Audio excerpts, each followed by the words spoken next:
क्या ईरान होर्मुज में जो कर रहा है वो आर्थिक जंग का नया मॉडल है? कैसे दोहराया जा सकता है? दुनिया की बीमा कंपनियां अब किस खतरे के लिए तैयार हो रही हैं? क्या हम चोक पॉइंट सेंचुरी की तरफ बढ़ रहे हैं?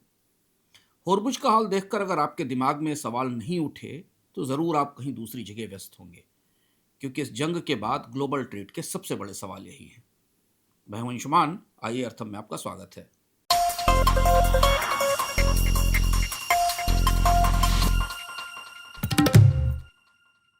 इतिहास हमें अक्सर ये सिखाता है कि युद्ध सेनाओं से जीते जाते हैं, लेकिन सच्चाई से कहीं अधिक गहरी है।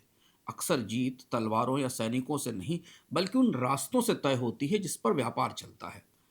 306 ईसा पूर्व में Macedonian Greek military leader Demetrius Poliorcetes ने एजियन सागर में अपने दुश्मनों को हराने के लिए कोई पारंपरिक सैन्य रणनीति नहीं अपनाई। उसने शहरों को नष्ट नहीं किया, उसने बड़े पैमाने पर नौसैनिक युद्ध नहीं छेड़ा।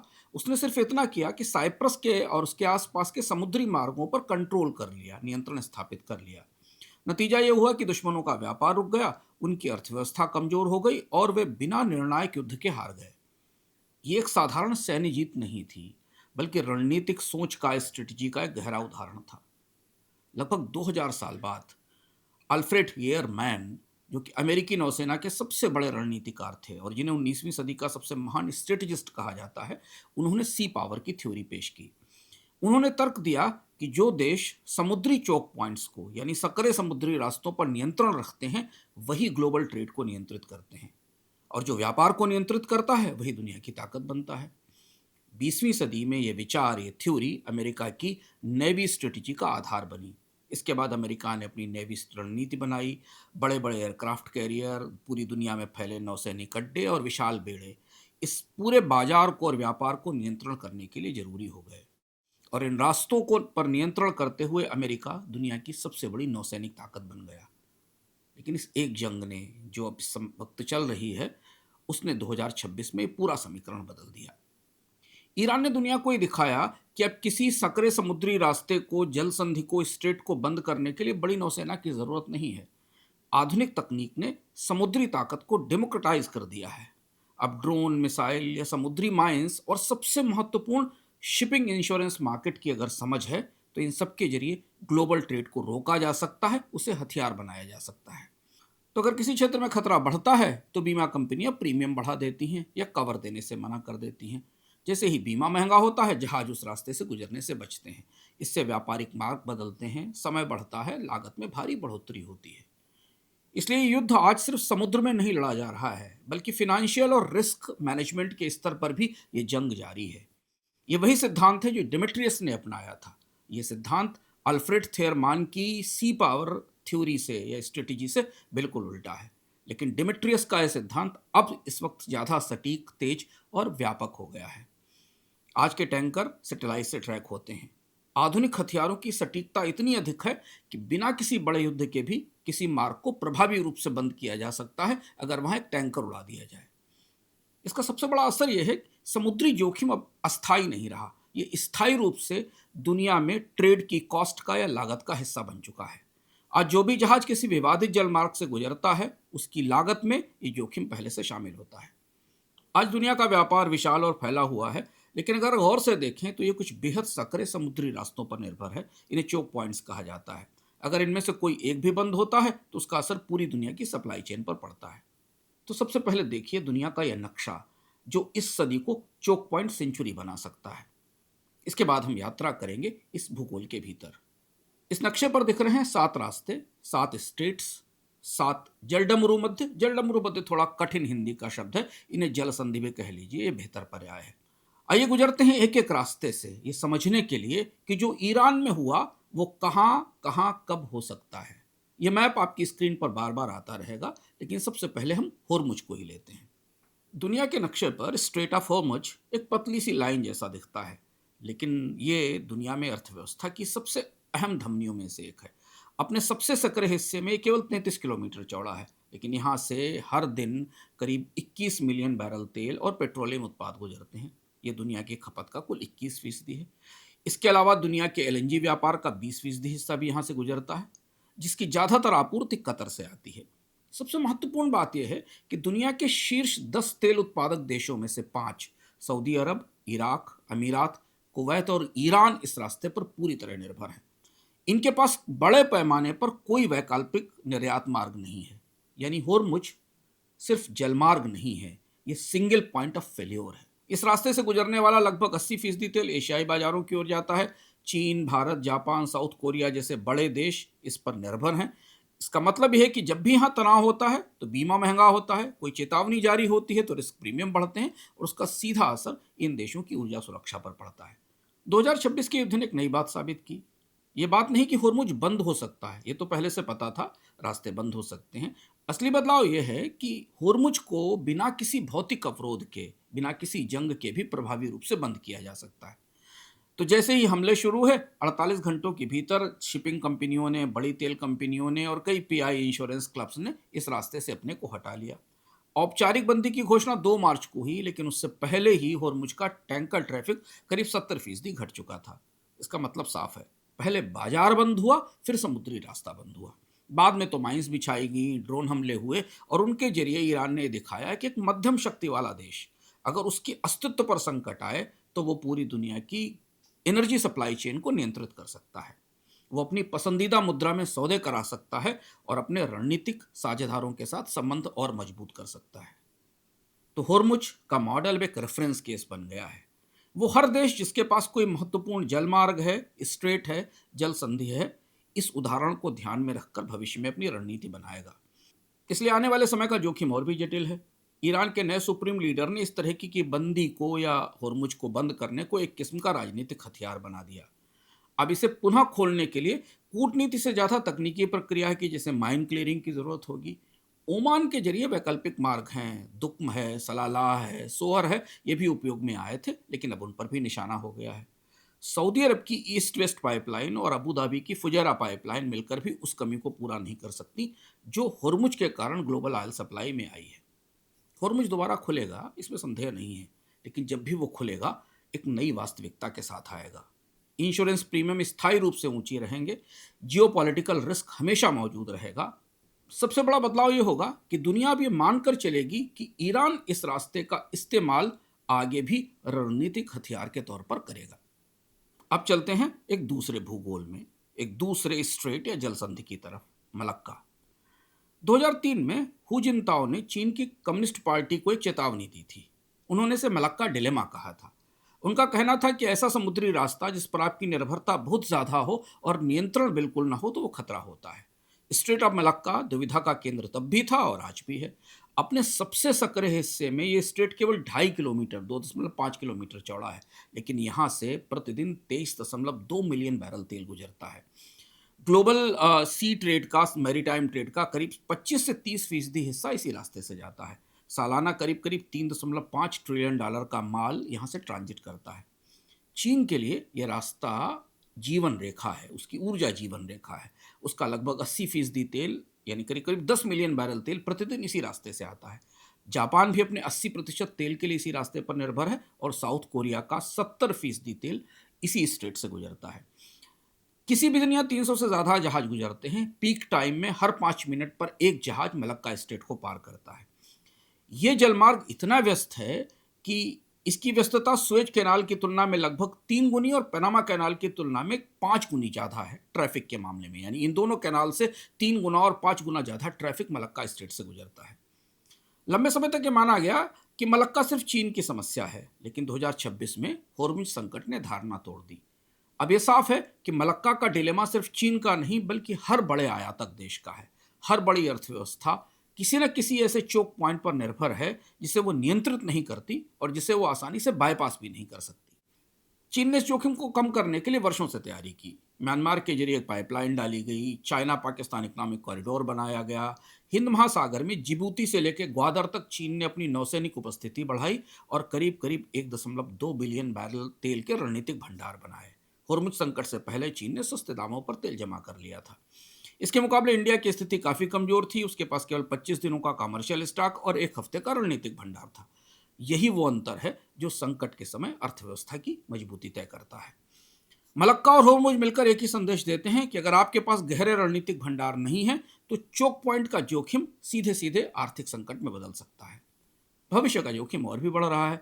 मलक्का में पायरेसी की घटनाएं बढ़ी हैं। 2024 की पहली छमाही में 21 घटनाएं थीं, 2025 की पहली छमाही में 80 हो गई, यानी 280% की बढ़ोतरी है पायरेसी में। ये जलमार्ग पहले से ही दबाव में है। भले ही यहाँ कोई बड़ा युद्ध नहीं हुआ हो, लेकिन अगर ताइवान स्ट्रेट में तनाव बढ़ता है, चीन सैन्य अभ्यास करता है, तो उसका सीधा असर मलक्का पर पड़ेगा। वैकल्पिक रास्ते लोम्बोक और सुंडा हैं, लेकिन वो समय बढ़ाते हैं और अब वो भी बढ़ते इंश्योरेंस जोखिम के दायरे में आ रहे हैं। इंडोनेशिया का द्वीप समूह अगला फ्रंटियर बन सकता है। इसे अभी तक सुरक्षित माना जाता है, लेकिन जैसे ही मलक्का पर दबाव बढ़ेगा, ये रास्ते रणनीतिक रूप से महत्वपूर्ण बन जाएंगे और उसी अनुपात में निशाने पर आएंगे और उसी अनुपात में जोखिम बढ़ेंगे। मलक्का की असली कहानी यही है कि सिर्फ एक समुद्री रास्ता नहीं है, बल्कि एक ग्लोबल वीकनेस है, वैश्विक कमजोरी है, जो किसी भी देश की नहीं बल्कि पूरी दुनिया की साझा समस्या बन चुका है। अब वापस चलते हैं मध्य पूर्व की तरफ, स्वेज, रेड सी, अरब सागर की तरफ। बाब अल मंदेब पर बात करते हैं। इस चोक पॉइंट को रोकने की ताकत अब सबके हाथ में है। बाब अल मंदेब लाल सागर को अदन की खाड़ी से जोड़ता है। इसकी चौड़ाई लगभग 29 किलोमीटर है। यहाँ से प्रतिदिन करीब 6 मिलियन बैरल तेल और सालाना $2 ट्रिलियन का ट्रेड गुजरता है। यह ग्लोबल समुद्री व्यापार का करीब करीब 8.7% हिस्सा संभालता है। पहली नज़र में यह हुर्मुज या मलक्का जितना बड़ा नहीं लगता, लेकिन इसका असली महत्व इसके इसके ट्रेड वॉल्यूम में नहीं है जो इससे गुजरता है, बल्कि उस मॉडल में है जो इसके आसपास विकसित हुआ है। 2023 से 2026 के बीच हूती लड़ाकों ने एक नई रियलिटी दुनिया के सामने रखी, एक नई वास्तविकता आई। एक नॉन स्टेट एक्टर, कोई मिलिशिया, जिसने किसी बड़ी नौसेना के बिना एक प्रमुख समुद्री रास्ते को प्रभावी रूप से बंद कर दिया। हूतीज ने ईरान से मिले हथियारों का इस्तेमाल करते हुए यह साबित किया कि चोक पॉइंट को बाधित करने के लिए पारंपरिक युद्ध की जरूरत नहीं है। न कोई युद्ध की औपचारिक घोषणा, न किसी सावरिन ताकत का हमला, न कोई बड़े पैमाने पर सैन्य टकराव, लेकिन इसका असर तुरंत दिखा। रेड सी में कंटेनर फ्रेट रेट 4 गुना बढ़ गए। स्वेज कैनाल से गुजरने वाला ज्यादातर ट्रैफिक आधा रह गया। जहाज़ों ने रास्ता बदला। अफ्रीका में केप ऑफ गुड होप का सहारा लिया, जहां से तेल का ट्रैफिक करीब करीब 45% बढ़कर 8.7 मिलियन बैरल प्रतिदिन पर पहुंच गया। लेकिन इस बदलाव की कीमत भारी थी। हर यूरोप एशिया यात्रा में 14 से 21 दिन का ज़्यादा समय लगने लगा। बाब अल मंदेब ने साफ कर दिया कि चोक पॉइंट कंट्रोल अब डेमोक्रेटाइज हो गया है। इसके लिए सिर्फ 3 चीज़ें चाहिए: एक समर्थन देने वाला मजबूत देश, दूसरा हथियारों की सप्लाई और तीसरा धैर्य। ये मॉडल पारंपरिक नौसैनिक ताकत को चुनौती देता है, जिस पर हमने शुरुआत में बात की थी, अमेरिका की सी पावर को। अक्टूबर 2025 में यहाँ एक युद्ध विराम हुआ जो मार्च 2026 में टूट गया और इसके बाद यहाँ फिर से हूती के अभियान शुरू हो गए हैं। इसका मतलब ये है कि मध्य पूर्व के दोनों बड़े समुद्री रास्ते, होर्मुज और बाब अल मंदेब, एक साथ बाधित हैं। पहले एक टेल रिस्क माना जाता था बहुत कम संभावना वाला खतरा है कि समुद्री रास्ते बंद होंगे, लेकिन अब ये वास्तविक स्थिति है और जो ग्लोबल ट्रेड पर जिसका असर अब स्पष्ट रूप से दिख रहा है। यहाँ भी भविष्य का जोखिम गंभीर है। हूथियों ने लगातार अमेरिकी और ब्रिटिश नौसैनिक हमलों के बावजूद अपनी क्षमता बनाकर रखी है। दूसरे विश्व युद्ध के बाद रेड सी में इतना लंबा सैन्य अभियान कभी नहीं देखा गया। इसके बाद भी हूती का नेटवर्क खत्म नहीं हुआ। ईरान का समर्थन है जो हूती को हथियार और तकनीक देता है और इस पूरे ढांचे की ताकत को बनाए रखता है। इसका मतलब यह है कि जब तक यमन की सुरक्षा पर ईरान का प्रभाव बना रहेगा, तब तक बाब अल मंदेब एक स्थायी वार या कन्फ्लिक्ट जोन रहेगा। ये जोखिम महीनों या सालों का नहीं, दशकों का है। अब वापस पूर्व की तरफ चलते हैं और देखते हैं तीसरे चोक पॉइंट को, ताइवान स्ट्रेट। ताइवान स्ट्रेट भौगोलिक रूप से होर्मुज या मलक्का जितना सकरा नहीं है। इसकी चौड़ाई करीब करीब 180 किलोमीटर है, लेकिन इसका महत्व इसकी चौड़ाई में नहीं बल्कि उसकी राजनीतिक और कानूनी स्थिति में है। ये थोड़ा चोक पॉइंट की परिभाषा से अलग दिखने वाला भूगोल है। इस क्षेत्र में चीन के सैन्य अभ्यास होते हैं।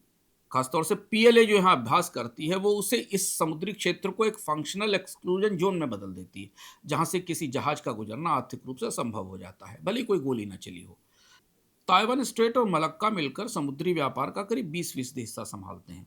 लेकिन ताइवान स्ट्रेट की एक बड़ी खासियत यह है कि यहाँ से गुजरने वाला कार्गो तेल गैस नहीं है। यहाँ दुनिया की सबसे बड़ी और महत्वपूर्ण टेक्नोलॉजी सप्लाई चेन है। टीएसएमसी के फैब्स दुनिया के सबसे अच्छे सेमीकंडक्टर बनाते हैं। ये चिप्स स्मार्टफोन से लेकर रक्षा प्रणालियों तक हर चीज़ में इस्तेमाल होते हैं। तो अगर ताइवान स्ट्रेट बाधित होती है तो सिर्फ ऊर्जा बाजार पर ही असर नहीं पड़ता, इससे पूरी दुनिया की टेक्नोलॉजी इकोनॉमी प्रभावित होती है। इसका असर तुरंत नहीं बल्कि 12 से 18 महीने बाद दिखता है। सप्लाई चेन धीरे धीरे टूटती है, उत्पादन रुकता है और इसका असर हर बड़े उद्योग पर दिखता है। इसकी समस्या सबसे बड़ी यह है कि चिप्स के लिए कोई स्ट्रेटेजिक रिजर्व नहीं है। तेल की तरह चिप्स को बड़े पैमाने पर स्टोर नहीं किया जा सकता। इसलिए भविष्य का जोखिम यहाँ और भी ज़्यादा जटिल है। इंश्योरेंस मार्केट के पास दुनिया में ऐसा कोई ढांचा नहीं है जो इस तरीके के जोखिम की सही कीमत तय कर सके। सेमीकंडक्टर की सप्लाई जोन में जो छिपा हुआ रिस्क है, उसे मापना, उसकी का अंदाज लगाना बेहद कठिन है। ताइवान का परिदृश्य एक ऐसा स्ट्रेस टेस्ट है जो कोई भी ग्लोबल निवेशक या एजेंसी चलाना नहीं चाहती, क्योंकि इसके परिणाम बड़े डरावने हैं। लेकिन जिस दिन यह वास्तविकता बाजार में घटित होगी, जैसे होरमुज की हो रही है, उस दिन असर उन सभी अनुमानों से कहीं ज्यादा होगा जो अभी तक लगाए गए हैं। यानी यहाँ जोखिम सिर्फ समुद्री नहीं है, पूरी वैश्विक अर्थव्यवस्था की तकनीकी नींव से जुड़ा हुआ है। अब चलते हैं अगली दो और जल संधियों और स्टेट की तरफ, बॉस्फोरस और डेनिश स्टेट्स। यहाँ तो पाले पहले से खींचे हैं। बॉस्फोरस और डैर्डेनल्स में लंबे समय से ग्लोबल ट्रेड होता आ रहा है, लेकिन 2022 में टर्की ने एक ऐसा कदम उठाया जिसने दिखा दिया कि चोक पॉइंट सिर्फ भूगोल नहीं, राजनीतिक ताकत का औजार भी है। रूस और यूक्रेन युद्ध के बाद टर्की ने मॉन्ट्रिक्स कन्वेंशन का इस्तेमाल करते हुए गैर ब्लैक सी देशों के युद्धपोतों के लिए बॉस्फोरस को बंद कर दिया। यह कदम नाटो का सदस्य होते हुए भी लिया गया, जिससे साफ हो गया कि चोक पॉइंट पर नियंत्रण रखने वाला देश अपने रणनीतिक हितों को, अपने स्ट्रेटेजिक बेनिफिट्स को प्राथमिकता देता है, भले वो किसी भी गठबंधन का हिस्सा हो। फॉस्फोरस और डार्डानेल्स के स्ट्रेट मिलकर हर दिन करीब 3.7 मिलियन बैरल तेल का ट्रांजिट संभालते हैं, और इनमें से 40% तेल रूस से आता है। यानी रूस की ऊर्जा सप्लाई इस रास्ते पर काफ़ी हद तक निर्भर है। इसी तरह डेनिश स्ट्रेट, जो बाल्टिक सागर को नॉर्थ सी से जोड़ता है, हर दिन करीब 4.9 मिलियन बैरल तेल के फ्लो को संभालता है। यहाँ भी रूसी निर्यात डेनमार्क और स्वीडन की भौगोलिक और राजनीतिक सहमति पर निर्भर करता है। अगर ये देश चाहें तो इसे रोक सकते हैं।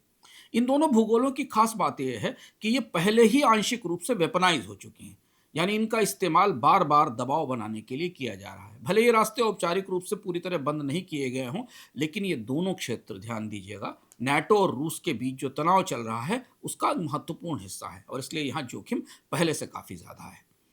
लगभग ऐसी ही स्थिति हमने होरमुज में देखी।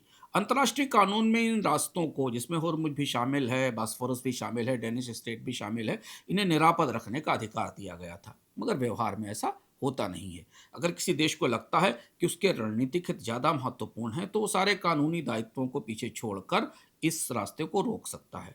टर्की का कदम ये मिसाल बन चुका है। तो मॉन्ट्रिक्स कन्वेंशन अब सिर्फ संधि नहीं है, बल्कि एक प्लेबुक है, एक ऐसा मॉडल है जिसे भविष्य में कोई भी देश अपना सकता है, अगर उसके पास किसी महत्वपूर्ण चोक पॉइंट का नियंत्रण है।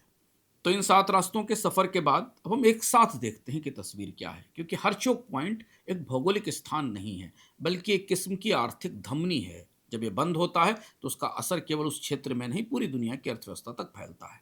तो इनके बंद होने की कीमत क्या है, ये इस टेबल में देखिए। इस टेबल से समझना आसान है कि किस तरह ग्लोबल जीडीपी, पूरी दुनिया का आर्थिक उत्पादन इन 6-7 रास्तों का बंधक है। अब समझते हैं एक दूसरी टेबल से कि संघर्ष का गणित क्या है, खतरा कहाँ सबसे ज्यादा है। आप गौर से देखेंगे तो जितने चोक पॉइंट हैं वो पहले से ही किसी न किसी संघर्ष में सक्रिय हैं या कहीं संभावित फ्लैश पॉइंट बन रहे हैं। इस टेबल में देखिए कि ये जो प्रमुख रास्ते हैं, यहाँ किस तरीके के खतरे बनते दिखाई दे रहे हैं। टेबल पर निगाह रखिए और देखिए कि यहाँ 4 स्टेट ऐसे हैं जहां सैन्य टकराव या चोक किए जाने की संभावना सबसे ज्यादा है। अब आपके मन में सवाल होगा कि बीमा का क्या चक्कर है और इसकी वजह से ही क्या खतरा इतना अधिक है। दरअसल मार्च 2026 में जो हुआ वो एक संकट का फुटनोट नहीं था, ये पूरी स्क्रिप्ट है। समुद्री वार रिस्क इंश्योरेंस में जो बदलाव आ रहे हैं वे अस्थायी नहीं हैं, अब एक स्ट्रक्चरल चेंज है। आधुनिक दौर में चोक पॉइंट जोखिम की कीमत तय करने का तरीका पूरी तरह बदल गया है। पहले माना जाता था कि समुद्री रास्ते कभी कभी बाधित होते हैं, कभी पायरेसी होती है या कुछ घटनाएं होती हैं, लेकिन जल्दी खुल जाते हैं, इसलिए जोखिम को सीमित माना जाता था। लेकिन अब ये धारणा बदल चुकी है। अब बाजार मानकर चल रहा है कि चोक पॉइंट्स स्थायी रूप से रिस्क में हैं और कभी भी बाधित हो सकते हैं। इस बदलाव को समझने के लिए डेटा सबसे साफ तस्वीर देता है। जरा इस टेबल को देखिए कि इंश्योरेंस मार्केट में युद्ध और संकटों से क्या बदलाव आए हैं। इस टेबल से 3 बड़े और स्थायी बदलाव साफ दिखते हैं। पहला, निजी इंश्योरेंस कंपनियां पहले से कहीं ज्यादा तेजी से पीछे हटती हैं। जैसे ही जोखिम बढ़ता है वे कवरेज बंद कर देती हैं। इसका मतलब है यह है कि सरकारों को अब आगे आकर बैकस्टॉप देना पड़ता है, यानी अंतिम सुरक्षा सरकारों के पास पहुंच गई है। पहले आपातकालीन व्यवस्था थी, अब ये स्थायी व्यवस्था बन गई है। ईरान इजरायल युद्ध के साथ दूसरी धारणा भी खत्म हुई कि वैकल्पिक रास्ते सुरक्षित हैं। अब अगर जहाज होर्मुज से बचने के लिए ओमान या दूसरे मार्ग लेते हैं तो उनको इंश्योरेंस प्रीमियम उतना ही देना पड़ता है, यानी जोखिम से बचने का कोई रास्ता नहीं है। बाजार अब हर विकल्प को जोखिम के दायरे में रखता है।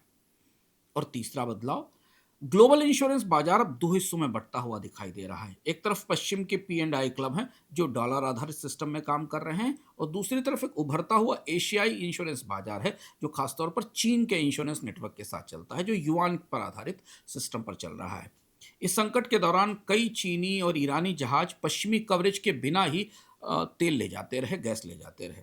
इससे संकेत है कि आने वाले समय में शिपिंग इंडस्ट्री दो अलग अलग इंश्योरेंस ढांचों पर काम करेगी और 2030 तक ये विभाजन और स्पष्ट हो जाएगा, जहां जहाज, झंडे और भुगतान प्रणाली, यहां तक कि समुद्री रास्तों तक पहुंच भी अलग अलग हिस्सों में बढ़ सकती है। ईरान ने यह दिखाया है कि उसने चीन के जहाजों को आने की इजाजत दी है।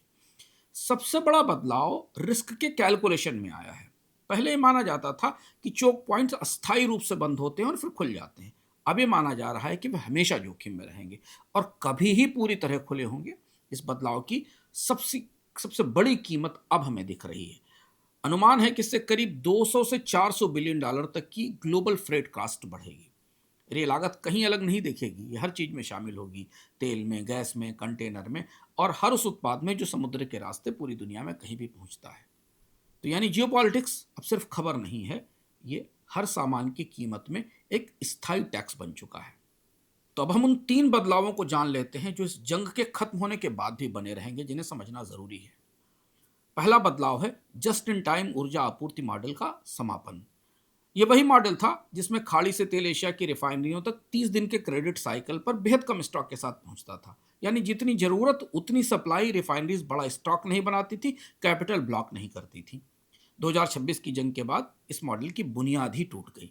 अब एशिया की हर बड़ी रिफाइनरी, चाहे वो चीन की हो या भारत की या जापान की या कोरिया की, अपने स्ट्रेटेजिक रिजर्व बढ़ाएगी। इसका मतलब है ज़्यादा लागत, ज़्यादा पूंजी और ज़्यादा कॉम्प्लेक्सिटी, जटिलता। चीन ने इसका उदाहरण पहले ही दे दिया था। युद्ध से कि इससे पहले 2 महीनों में उसने कच्चे तेल के आयात में करीब 15 से 16% की बढ़ोतरी की और उसके पास अपना 1.2 बिलियन बैरल का तेल भंडार भी था। इसके उलट भारत की स्थिति ज़्यादा जोखिम भरी थी। भारत के पास स्टॉक सीमित था और अमेरिका से खरीद के नए अनुबंध हुए थे। ये सब बताता है कि कम भंडार कितना बड़ा खतरा बन सकता है। अब इन्वेंट्री प्रीमियम एशियाई ऊर्जा बाजार में स्थायी लागत बन चुका है। दूसरा बदलाव है चोक पॉइंट की सॉवरेन रीप्राइसिंग। जब निजी इंश्योरेंस कंपनियां पीछे हटती हैं तो सरकारों को आगे आना पड़ता है। $20 बिलियन का डीएफसी प्रोग्राम, आईईए का 400 मिलियन बैरल का रिलीज और अमेरिका और भारत के बीच रूसी तेल पर छूट, ये सब इस बात के संकेत हैं कि बाजारों को और रास्तों को सरकारें चलाएंगी। अब सरकारें तीन भूमिकाएं निभा रही हैं। एक तो आखिरी बीमा देने वाली, दूसरा आखिरी स्टोरेज देने वाली और तीसरी आखिरी नियामक। इसका मतलब यह कि किसी चोक पॉइंट से गुजरने की कीमत अब सिर्फ बाजार तय नहीं करेगा, बल्कि दो देशों के बीच राजनीतिक बातचीत और रिश्तों का परिणाम बनता जा रहा है। ईरान ने युआन में लेन देन करके इसे साबित करके सिद्ध कर दिया। सरकारों को अपनी तरफ से बीमा देना पड़ा अपने शिप्स को। तीसरा बड़ा बदलाव यह है कि ऊर्जा की जरूरतों में और ऊर्जा की आपूर्ति में परिवर्तन होगा। एनर्जी ट्रांजिशन शुरू होगा। जैसे जैसे फॉसिल फ्यूल की कमी, तेल की आपूर्ति और गैस की कीमतों में बढ़ोतरी दिख रही है, फॉसिल फ्यूल पर निर्भरता कम करने की बात हो रही है। Solar energy, wind energy, renewables, इनके ऊपर बड़े निवेश होंगे और अभी आर्थिक अनिवार्यता बन गए हैं। ये युद्ध उन देशों के लिए, खासतौर पर भारत, यूरोप, चीन, जापान जैसे देशों के लिए एक नया एनर्जी ट्रांजिशन ट्रिगर बन सकता है, लेकिन इतना आसान नहीं है। दुनिया दो हिस्सों में बटेगी। पश्चिम के देश जिनके पास अच्छे संसाधन हैं वो ग्रीन एनर्जी की में और ज़्यादा निवेश करेंगे और अपनी क्षमताएं बेहतर करेंगे, जबकि भारत जैसे देश जिनके पास अभी तात्कालिक तौर पर रिन्यूएबल के लिए बड़े निवेश के फंड नहीं हैं, वो कोयले पर निर्भरता बढ़ाएंगे और वो हमने अभी इसी ताजे संकट के दौरान भारत में देखा है। तो हम आ गए हैं अर्थम के समापन पर। 1949 में एक फिल्म आई थी, द थर्ड मैन। इसमें ओरसन वेल्स का एक मशहूर संवाद है। वो युद्ध से तबाह वियना को देखता है और ये कहता है कि ठीक है, इटली में जंग थी, हिंसा थी, रोमन साम्राज्य का उत्थान पतन था, लेकिन इस अस्थिरता के बाद भी इटली ने दुनिया को रेनेसां दिया, विंची दिए, माइकल एंजेलो दिए। लेकिन स्विट्जरलैंड, जो दुनिया में हर जंग से दूर था, तटस्थ था, स्थिर था, उसने दुनिया को क्या दिया? सिर्फ एक कुक्कू क्लॉक।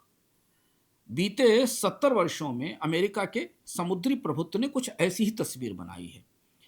जियोपॉलिटिकल स्थिरता पर आधारित सप्लाई चेन, न्यूनतम स्टॉक्स और एक ऐसा विश्वास कि संकट जल्दी खत्म हो जाएंगे। लेकिन 2026 में होर्मुज के युद्ध ने इस पूरे मॉडल को 17 दिनों में तोड़ दिया। 48 घंटों में इंश्योरेंस मार्केट पीछे हट गया, रणनीतिक भंडार सिर्फ एक चौथाई जरूरत पूरी कर पाए और वैकल्पिक रास्ते भी असुरक्षित हो गए। और किसी को ये अंदाज नहीं है कि इस जंग का समापन कहाँ होगा और 31वें दिन 30वें दिन क्या होगा। तो पुरानी समुद्री व्यवस्था अब कुकू क्लॉक बन चुकी है और ये क्लॉक रुकने लगी है। नई व्यवस्था बन रही है, बीजिंग में युआन आधारित इंश्योरेंस, वाशिंगटन में सरकारी बीमा और एशिया में पाइपलाइन नेटवर्क के रूप में। हर चोक पॉइंट, हर समुद्री रास्ता अब नए सिरे से कीमत तय कर रहा है। No country of old man movie देखी होगी आपने। उसमें शेरिफ एक ऐसी दुनिया को देखता है जिसे वो समझ नहीं पाता। ग्लोबल मैरीटाइम इकोनॉमी आज इसी मोड़ पर है। पुराने नियम जहां अमेरिकी नौसेना की मौजूदगी से रास्ते सुरक्षित माने जाते थे, अब लागू नहीं होते। अमेरिकी नौसेना की मौजूदगी के बावजूद दुनिया के रास्तों में, मध्य पूर्व के रास्तों में जोखिम दिखा हमें। हम चोक पॉइंट सेंचुरी की तरफ बढ़ रहे हैं। ये समुद्री संकट का दौर है और चोक पॉइंट सेंचुरी कोई रूपक नहीं है, ये नई वास्तविकता है। अगले 30 साल तक दुनिया का व्यापार इसी ढांचे में चलेगा। जिस भी देश ने किसी स्ट्रेट को, किसी जल संधि को अपने भूगोल में पाया है, उसने ये सबक सीख लिया है कि रास्ते सिर्फ गुजरने के लिए नहीं होते, ये ताकत के औजार भी होते हैं। और सबसे बड़ा सच ये है कि भूगोल नहीं बदला है, लेकिन अब भूगोल की कीमत हमेशा के लिए बदल चुकी है। अर्थ में आज इतना ही। अगर आपको रोज की खबरों के क्या और क्यों से परिचित होना है तो इंस्टाग्राम पर आइए, द वाई फैक्टर को फॉलो करिए, किताबों के लिए इंस्टाग्राम पर बुकनू को फॉलो करिए और ऐतिहासिक किस्सों के लिए टाइम मशीन से जुड़िए। और हाँ, अगर आप बहुत गहराई के साथ दुनिया भर की आर्थिक, वित्तीय, जियोपॉलिटिकल घटनाओं का पोर्टफोलियो पर, स्टॉक्स पर, एसेट्स पर असर समझना चाहते हैं तो लिंक्डइन पर जुड़िए मेरे साथ। प्रति सप्ताह हम वहाँ पर एक विस्तृत रिपोर्ट देते हैं पॉलिसी और पोर्टफोलियो की, जहाँ से आपको पता चल सकेगा कि किस घटनाक्रम का असर किस एसेट क्लास पर, किस निवेश पर हुआ है। फिर मिलते हैं अगले सप्ताह एक नए विषय के साथ।